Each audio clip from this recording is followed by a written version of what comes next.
The fourth word, my God, why have you forsaken me? Let's review the scene a little bit. What brought Jesus to this point? Standing before Pilate, being ridiculed, being doubted as to who he was, all his followers there. Was this really the Messiah? Was this Jesus? And then Ed describes some of the torture that Jesus went through. I mean, none of us can even fathom most of that, can we? That crown of thorns. Did you ever think about how thorny that is, how pointed, and it was shoved on his head?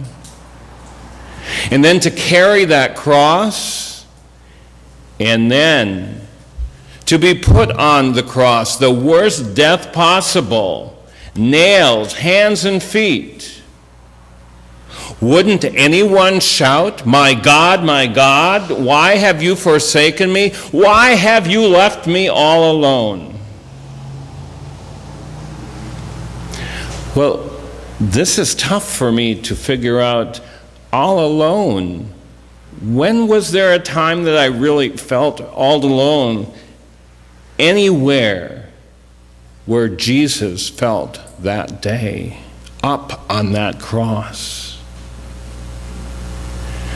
But yes, we do have those days, don't we, where we kind of feel, who's around to help us? All this stuff is going on in our lives.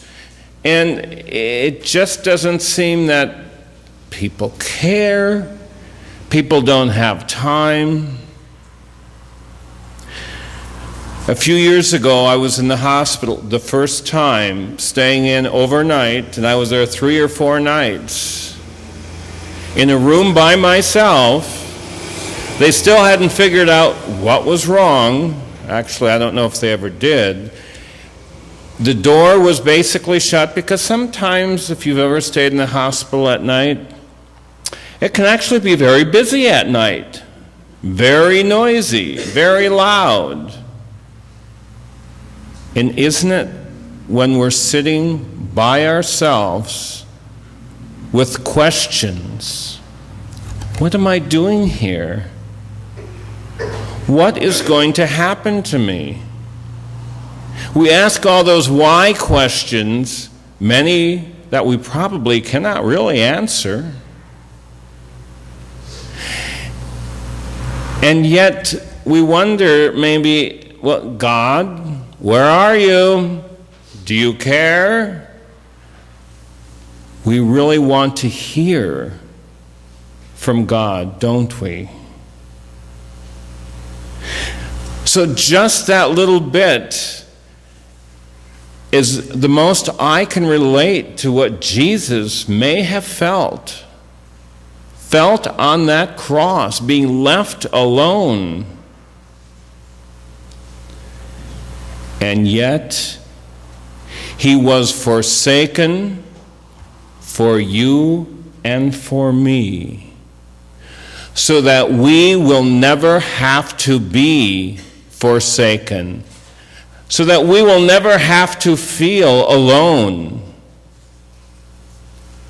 And do you know what I did that night, feeling alone in the hospital room? I pulled out that good old Gideon's Bible, and I felt that God was with me. But think about that. God is always there. And what is the promise? I will never leave you nor forsake you. That promise is always there. Sometimes it is hard for us. I think sometimes we have to even say it out loud. Jesus will not forsake us. Or maybe say it this way, Jesus will not forsake me. Can we say that together? Jesus will not forsake me. Jesus is with us. Jesus is with me. Let's say that. Jesus is with me. So the next time we feel all alone, remember, Jesus is there. Jesus does not forsake us. Jesus is with us. Amen.